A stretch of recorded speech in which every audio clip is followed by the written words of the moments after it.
What's the scariest theory you know of? The one that scares me the most is that we are the only living beings in the universe, but it's only because everyone else died fighting something that we will eventually face. Response: the universe is an organism and we are a disease that has only so far infected a single cell. Once we start to spread, the immune system will show up. Quantum immortality, the idea that every time you die your consciousness shifts to a part of the multiverse where you would have survived. Response: that's kinda comforting. OP: wait until you're 140 and being kept alive by machines and just not able to actually die. The dark forest theory. The reason why we don't see any evidence of alien life out there is that no one is keen to broadcast themselves with the risk of being detected by more hostile civilizations.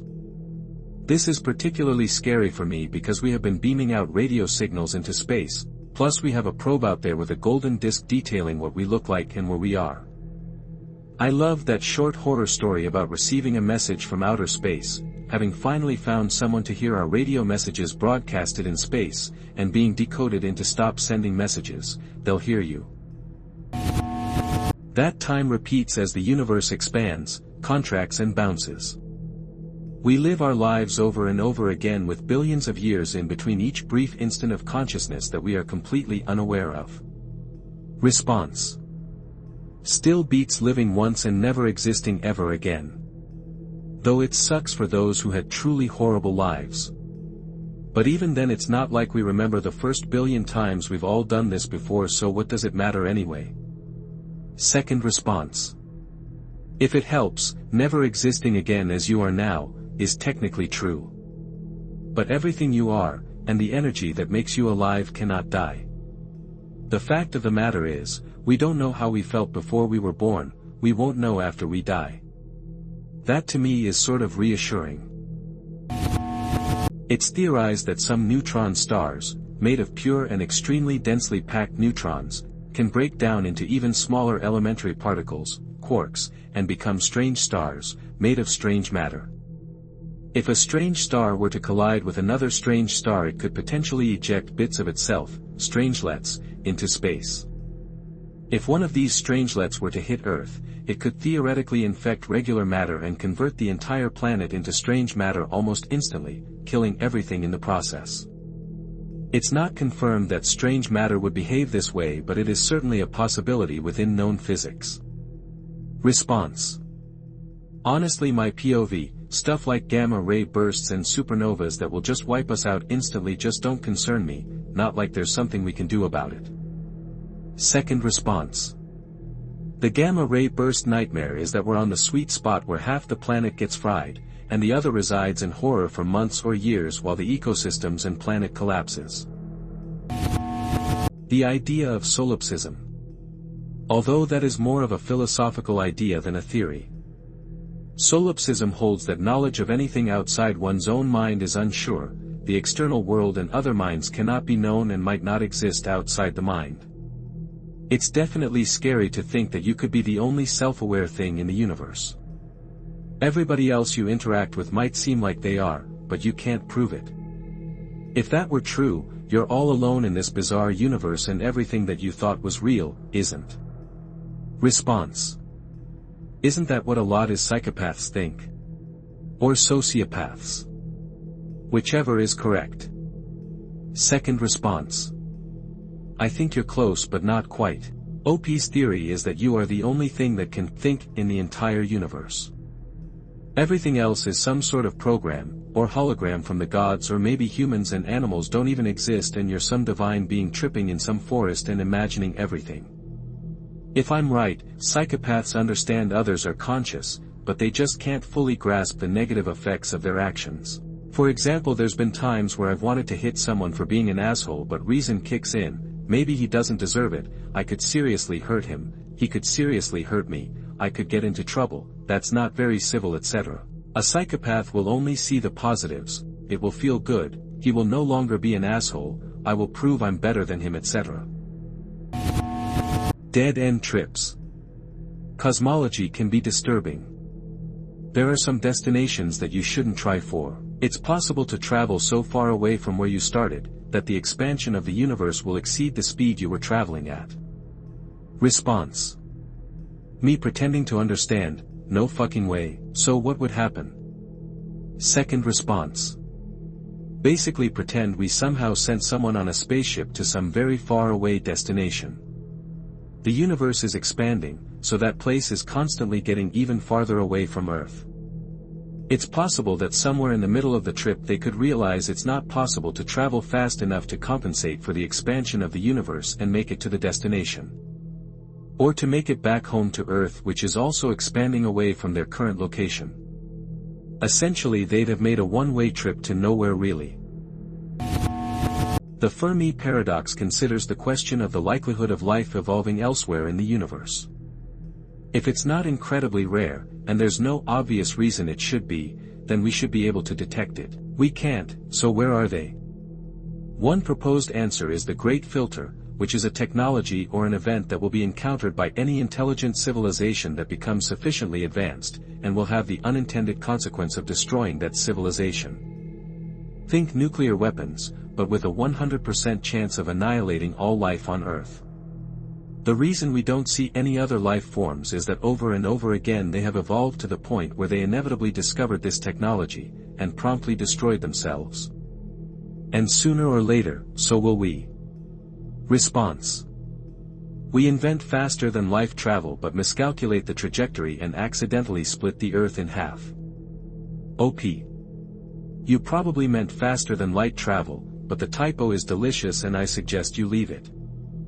Fun fact: when America was first experimenting with nuclear bombs, and getting ready to explode them out in the desert, various physicists were doing napkin calculations figuring out how much energy could be unleashed, because we'd never done such a thing before. There was a small but real possibility that the nuclear reaction would be so powerful that it would transfer into the atmosphere, igniting the Earth's oxygen and boiling off the oceans. Of course that didn't happen, but the point is, we didn't know for sure it wouldn't, and we went ahead and did it anyway. So if anyone thinks that we're going to be the species that has the judgment and maturity to be the one to get past the Great Filter, it's not looking good. The reason that you don't hear as much about climate change these days is the increasing number of climate scientists that believe we are past any hope of preventing the major cataclysmic events they began warning us about 20, and more, years ago.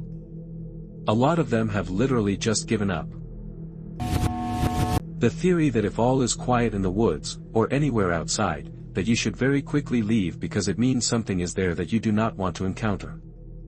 I'm not very superstitious these days, nor do I believe in cryptids very much, but I grew up in the hills and hollers of Kentucky, and any time the birds stopped singing and the insects stopped chirping, I left. I have a very alert and aware pointer breed of dog, and by damn if she gets up and starts pointing at something outside, I get uneasy. I do feel like animals have this innate ability to sense danger, whether it be natural or not, predators, catastrophic natural disasters, etc. It fascinates and terrifies me at the same time. Response: so, basically, you're talking about the same thing that we, as a soon-to-be spacefaring civilization, are seeing in the universe right now. Almost as if we are the dopes, loudly crunching through the leaves and sticks of the cosmos, shouting our idiotic radio broadcasts, blissfully unaware that all other entities are simply watching us as the predator inches ever closer. So decades ago astronomers were trying to figure out why Mercury's rotation was odd. It would wobble and does not rotate around the sun like the other planets in a more circular shape. You know those donation bins they have in places like museums or malls? You roll a coin in, it rotates around and around and around, sinking further into the hole as it gets faster and faster. So imagine a bed. If you placed bowling balls down on it, they would indent into the mattress, causing objects to move towards them. It's thought the planets are behaving the same, that there is this unseen blanket across everything, and that's what is causing gravity. Some very smart people did some very smart math and realized that Mercury is rotating around the sun, much like it would the coin when it was halfway down that funnel. Except because there's no friction, the coin just keeps going. It never loses speed, it just keeps wobbling at an odd, oval-shaped rotation. This is exactly what Mercury does. No one can explain gravity. We can calculate it. We can do the math to show how much force an object will have, but we don't know what causes it. But it seems that objects sink into something which creates the pull. There's some thing we can measure, we know exists but we can't see. We have no fucking clue what it is. There's a book called Flatland. It's about a being that lives in a two-dimensional space. Its entire existence is in a world with only the X and Y axis. It discovers a being that only lives in one dimension. Only X. The 2D being tries to explain the other dimension, the fact that it can move forward and backwards, and not just side to side, but the concept is lost on the 1D being. Because its world, its universe, and all the constraints it knows are defined in one dimension. I think at some point a being from our universe tries to communicate with the 2D being, but is again met with disbelief because the 2D being cannot fathom up and down. If we, beings who live in 3 dimensions, placed a chair on the floor that had legs pressing into the carpet, we would see a chair. We would see the legs, the cushion and seat, the backing. We could understand what it is. But to the 2D being who lived on the floor and had no concept of up or down, they would only see the outline of the legs. A cross-section of the squares. They could have no way of fathoming that the chair went upwards, that it had a seat above them, that it had a purpose. They would just see squares. Now, maybe they could find evidence that something was off. The squares, no matter where they moved, always moved together. They were always the same distance apart. The dimensions never changed, but there was evidence that there was more to the squares than they could wrap their head around. What if that's how we're viewing gravity? All we know is that there's something causing this indent into something we can't see, understand, or even imagine. But we know it exists. Maybe we're just a 3-dimensional being who cannot begin to fathom a 4th dimension. It gets even scarier when you realize that a lot of H. Lovecraft's writings were based upon this type of realization.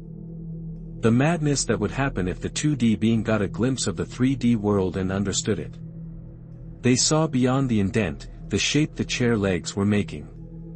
They saw the entire chair and for a brief moment understood its purpose. They saw a world their brains, their entire existence was not meant to see, let alone understand. They saw what the universe actually was, or at least the next step above their own existence. As quickly as they understood it, they're pushed back into the previous understanding. Suddenly the 2D being cannot remember what he saw. Just glimpses of the chair, of something far grander than everything he knew, and while images flash in his brain, none of it makes sense. His entire being, his entire imagination and everything he knows to be true is back in that 2D world. The things he saw are impossible to remember, but the glimpses, the flashes in his memory remain, but it's enough to drive him mad. There's something out there causing this. Some unseen force that's very similar to a bowling ball sinking into a mattress, causing objects to roll towards it. We can calculate gravity precisely with math. We know the exact outcome of it. But we don't know why. Just like that little 2D guy in Flatland, we see evidence of something beyond imagination, beyond our comprehension, but we know it to be a universal truth that it exists. So what if someone has gotten a glimpse of it? If something happened inside their brain that allowed them to see the universe in a way we couldn't possibly begin to fathom, and we just locked them away and pumped them full of medication? Response: whoa. Thank you for listening to Anonymous Commentaries. Leave a like or a comment on your own scary theory. Stay tuned for more creepy and thought-provoking videos. Or don't do that and be a cunt instead.